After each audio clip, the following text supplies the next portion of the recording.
If you have topics you would like to have us discuss on the Aging Well podcast, please click on the links in the episode description to send us a text or record your message or comments. We'd love to hear from you and how we can help you age well. If you benefit from the Aging Well podcast and would like to support the content financially, please click on the Support the Show link or support our affiliates and advertisers.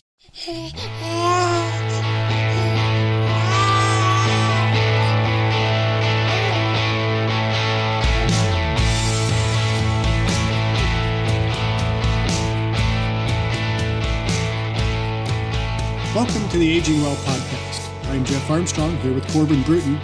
In this and the episodes that follow, we will share candid discussions on aging and hear from the experts.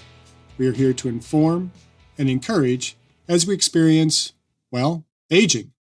The mission of Elderwerks is to, quote, provide senior living coordination, advocacy, and education to older adults, seniors, and families by offering information, referrals, and guidance needed to make appropriate decisions regarding senior living, home care, benefits, and supportive services. This includes education on senior topics for community members and professionals. The guidance we provide helps seniors stay home well or transition successfully into a new senior living opportunity, end quote. In this episode, we are joined by Arlene Schiff, the Director of Education at Elderwerks, to discuss strategies for combating loneliness and social isolation to age well. Arlene, welcome to the Aging Well podcast. Let's begin by having you tell us a little bit about yourself.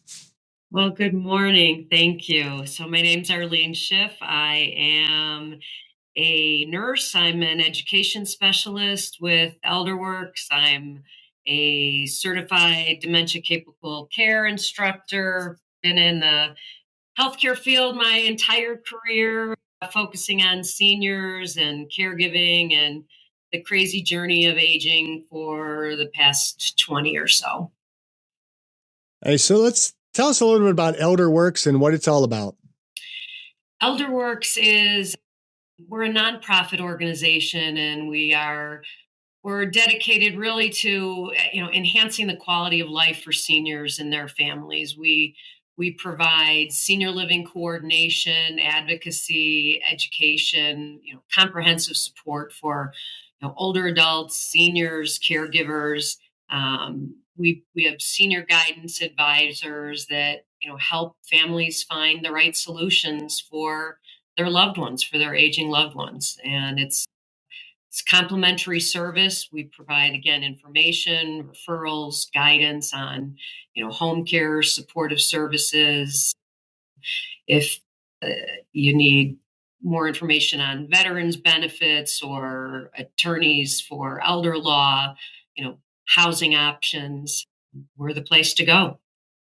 How did you become interested in seniors, and what's your role in Elderwerks? So my role in Elderwerks is I am an educational specialist. So we provide education for consumers, seniors, families, caregivers, as well as healthcare professionals. We provide CEUs for social workers, nurses, PT, OT, on a variety of aging topics, whether it's dementia or healthy aging or caregiving. So I'm one of the educational specialists, and we, again, present different webinars and information to a variety of people. And how did I get into this? Again, my nursing career started many years ago and did a variety of things, but then went through caregiving on a personal basis. I lost my mom. She was only 62 to pancreatic cancer. And at that point in time, we talked earlier that our kids come home. I thankfully had moved back in with my parents and my husband and my young child as we were building our first home. And my mother became ill, and I became a full-time caregiver, full-time worker, full-time mother, full-time wife, and it was overwhelming. And there really were not services available, didn't know where to go, even though I was a nurse, and didn't know, how to help my mom, help my dad, help my family. And after she passed, it was my goal in life to help other people that were going through a similar experience. And then I found my way into seniors and helping families, and again guiding them through this crazy journey. Because I would even say, and I had to go through it again with my dad, and it's the best role in the world to be a caregiver, but it's difficult. And even with all my experience over the years, I most recently, within the past few years, went through it again with my dad and found myself lost. So even as someone who can guide other people, when it comes to yourself, you become this bumbling fool. And I want to be able to help people and provide services and guide them through this emotional process, but while helping the seniors maintain their independence, maintain their dignity, and know that there's joy in aging, and everybody can experience joy every day. Well, according to a recent Healthy Minds monthly poll by the American Psychiatric Association, quote, 30% of adults say they have experienced feelings of loneliness at least once a week over the past year, while 10% say they are lonely every day. Younger people are more likely to experience these feelings, with 30% of Americans aged 18 to 34 saying were lonely every day or several times a week. And single adults are nearly twice as likely as married adults to say they have been lonely on a weekly basis over the past year. Why should we be concerned about loneliness and social isolation for aging well? Because social isolation and loneliness have tremendous effects on your physical health as well as your mental health. Research has shown that people who are isolated and lonely, there's a statistic that says that approximately 50% you have a 50% increased risk of dementia or other serious medical conditions if you are socially isolated or potentially lonely. And it affects your mental health. There's more depression, dementia, your physical health, more chronic illnesses. So it's just so important that we try to prevent that as much as we can. Did you say there's a 50% increase in dementia for Risk of those? dementia and Wow. other serious medical conditions. Yeah. Yeah. The CDC has incredible statistics on social isolation and loneliness. And it's a huge problem and a huge issue. And then, for more vulnerable populations, the risk is higher, and more research is necessary for the immigrant population, the LGBTQ plus population. And we know it's a serious issue. Has it gotten worse? I mean, we know it got worse with COVID, but has it gotten worse or continued to be worse kind of following post-COVID? We're still finding all the effects of COVID, which we know were devastating. And again, more research will show, I'm sure, how significant the impact was. I just from my own anecdotal experience, people living in senior living communities, the death rates were higher due to social isolation and loneliness. And the population is aging. We know that the baby boomers are aging, and so the numbers are going to grow because of that in itself. So it's a serious problem, and we just it doesn't take a lot to prevent it. We just need to make people more aware and be able to reach people and offer them services. But that's always not a simple answer. According to the poll, Americans feel lonely. They report easing these feelings through a variety of different means. 50% find a distraction like TV, podcast, or social media. 41% go for a walk. 38% reach out to friends or family. 31% connect to a pet. 31% exercise. 26% eat more than usual, 13% use drugs or alcohol, 9% connect to a therapist or a counselor, and 6% volunteer. Now, this is a mix of healthy and unhealthy behaviors. What strategies do you recommend for overcoming loneliness?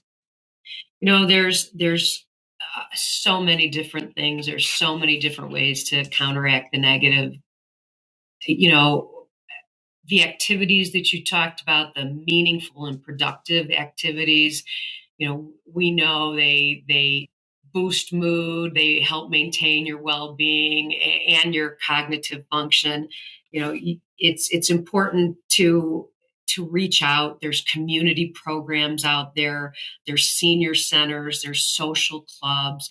If you have a hobby, find a group that participates in the hobbies that you love, or find a new hobby. Exercise classes.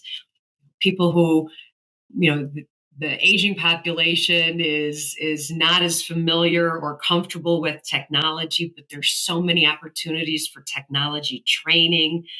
There's intergenerational programs that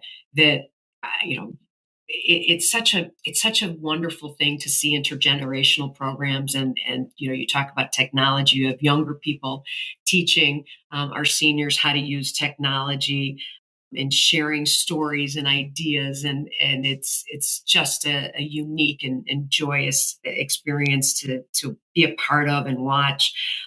People can participate in volunteer programs that makes you feel better because you're participating in something helping others, but then you're also working with other people who have similar goals. If you find yourself feeling lonely, there's so many support groups out there that can be accessed by seniors, taking classes. There's whether it's from a community college or a major university, there are so many programs out there to participate in. Reach out to your family and friends. We always talk about grandchildren. Our seniors still love getting mail. Who doesn't love getting a handmade card in the mail? It makes you happy. And, we have our younger family members do that, or we've had high school students become pen pals with seniors. And it's just a remarkable change in someone's perspective. Getting a phone call just saying, "How are you doing today? Did you open up your blinds and see the sunshine? It's been gloomy all January, but wow, open up your blinds today. Take a walk." But we need to be aware and recognize some people don't have accessible transportation. So how do we provide that for them to enable them to get out of their house? Whether it's due to just the fact that they don't have a driver's license anymore, or they have a disability. How do we provide transportation? So there's certain things that prevent it, and we need to figure out how to reach out to these people to be able to provide more services for them, because the services are out there. The educational opportunities, the exercise opportunities. There's just park districts and senior centers that can help with this. Yeah, I actually used to be an activities director for an assisted living, and you kind of mentioned the two most popular activities, which were outings, like whether it was going just to the grocery store, whether it was going on a drive, whether it was a picnic. That just getting out of the facility and into the vehicle and going somewhere else was huge for the residents, at least where I worked. And the second biggest hit with the activities department was actually the intergenerational activities. Mhm. So when we'd have either the high school kids come over and perform like Christmas carols, or we would Yep. have the elementary school kids come around and they would do the trick-or-treating to each door, or even if we had the middle school kids on the weekend come in and help with arts and craft. And like you said, that pen pal program, it was really, really successful, and it was really cool seeing it from both sides, that the residents' point of view as well as the younger generation, just seeing it from that different perspective and just watching them both light up. It was really, really cool. I being an activities director, I think is one of the best jobs in the world. I Yeah. worked in senior living communities for many years, and to be able to provide that and have whether again the younger kids, meaning little or teenagers, share stories and share their experiences and learn, the history. I mean, when you sit down with a veteran, who was in World War II or the Vietnam War, and you listen to their experiences and their thoughts and their histories, it's a remarkable learning experience, really, for both. So that's I love to hear that you did that. That was great.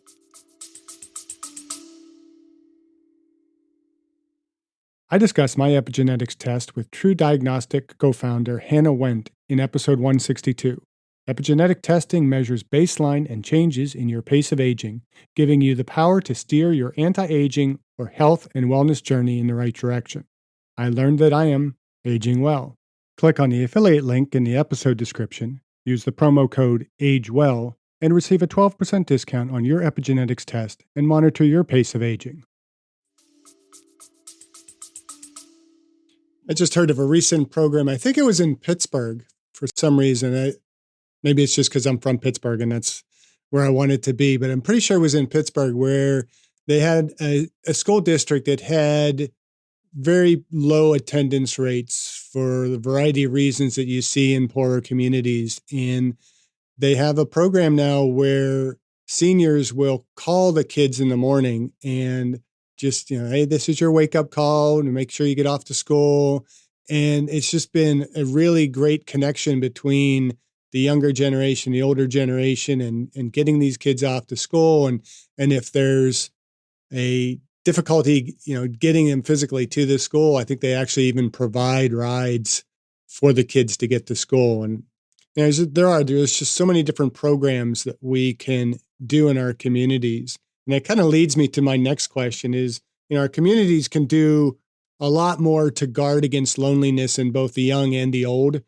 And we recently interviewed Sarah Carbonell from Crown Community Development in episode 140 about 55 plus community in Gettysburg that they were building and reimagining senior living around social interaction. What are your thoughts on reimagining our communities to guard against social isolation and loneliness to age well?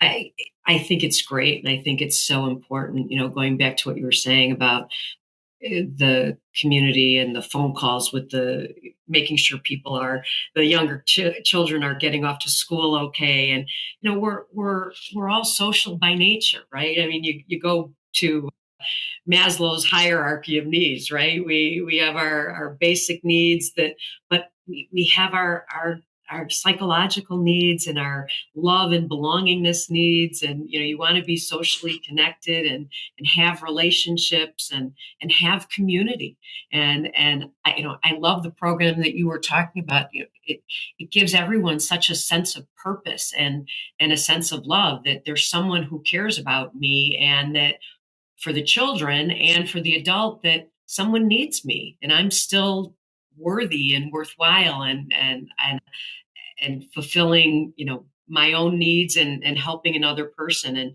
And when you're in a community, you get that. And you have friends. You don't have to have a friend that's been your friend your entire life. You can make new friends even as we age. And being in a 55 plus community, you have social interaction at your fingertips. You can walk out your door. You've got, centers to go to. You've got classes that you can participate in. And that's what we all need. And we need it accessible. And that's oftentimes the biggest problem, that it's not accessible. And when you're in a community like that, it's easy. It's right there for you. I think one thing that we have failed in community design is the building of new houses. We've done away with the front porch, and everybody now has back decks. I grew up in a community that was rather small, really tightly constructed community, but everybody had a front porch, and you walk to school.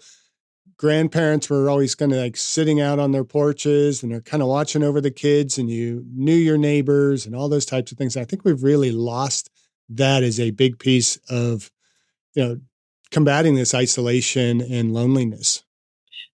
No question, because people are they're staying inside, they're in front of their phones or their computers, and they're not seeing what's going on in the world. And I think that's, you get back to COVID, that was also a detriment. The only place we could go was in our backyards. So we didn't see neighbors even playing in our front yards. And I love that thought. We were just in a new home when we were in Florida, and there was a big open area in the front, and we all made the statement exactly what you were saying, that you don't even need to put furniture up there because nobody's going to sit there. They're going to all sit in the backyard. And we're not participating in our communities as much. And I like the thought of bringing it back, but I think it's difficult. We're all too focused on our technology. But technology, in saying that, I don't want to be negative on technology, because technology can be so important to people who can't get out of their homes and don't have the accessibility.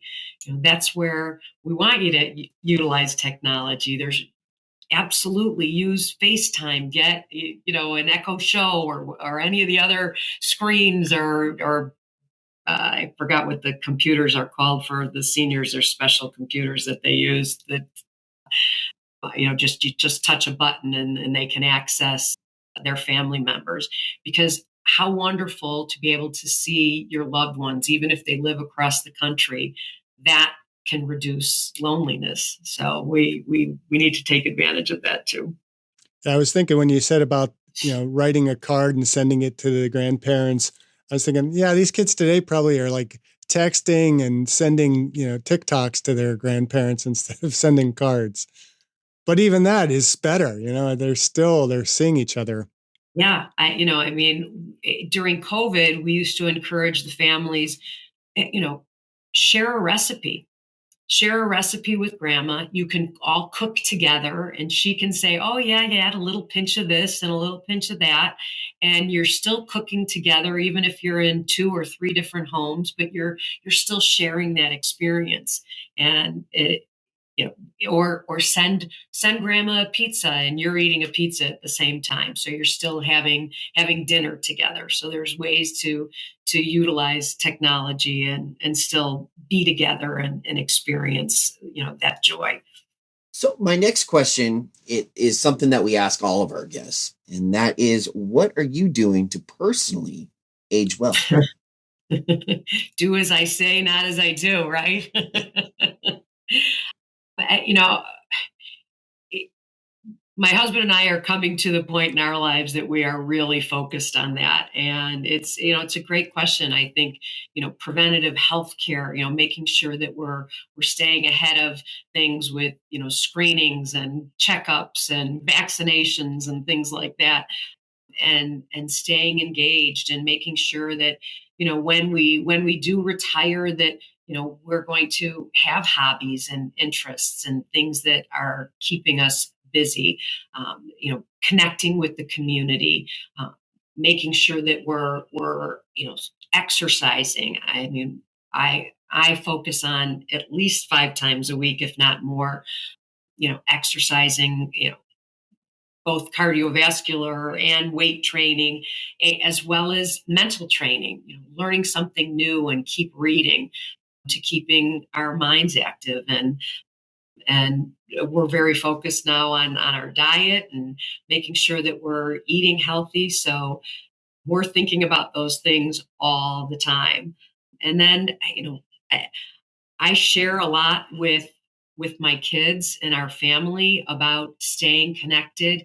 It's so important to all of us. We have such a strong family bond, and that's to maintain that and really remind everyone in our family how important it is, because it makes us happy. So I hope that all of those things will help us all. And bottom line, decrease that isolation and decrease that loneliness and just stay active. Well, this has been an informative conversation. Is there anything we have missed or that you want to add to the conversation? I think just to remind people that, it's important, as human beings to let each other know that we are loved and valued, and especially our seniors, and remember things like, the simple phone call or that letter or homemade card is so important, because, you know, people don't have to be isolated, and it doesn't have to lead to that decline in mental and physical health. We need to reach out, and for ourselves, reach out and know what's available. And if you know of someone who is alone, check in on them and see what's going on, so we can empower everybody to stay connected and engaged and healthy and bring joy to their lives. Hey, Arlene, how can our listeners find out more about Elderworks or about you? Do you have a web page that they can visit or a social media, perhaps? Absolutely. Elderworks.org is our website, or 855-462-0100. Please call. You can contact me, Arlene.Schiff at elderworks.org. Happy to answer any questions. Our advisors are always available to talk to anyone who has questions. Again, our services are complimentary. We help people in all aspects of aging and advocacy, and would be happy to help anyone who has literally from any questions to serious issues that they need some guidance with. So we are available. It's a question I didn't ask earlier about Elderworks, but is it kind of nationwide access? Does it have reach nationwide, or is it more specifically kind of in the Chicago area? We're focused in the Chicago area, but we certainly can help people outside of the Chicago area and provide information and some guidance and advocacy. So don't hesitate to contact us from wherever you are. Great. Well, Arlene, thank you for joining us in this episode. It was a pleasure talking to you. Keep doing the important work you're doing and keep aging well. Thank you, gentlemen. You as well. Thank you for listening. I hope you benefited from today's podcast. And until next time, keep aging well.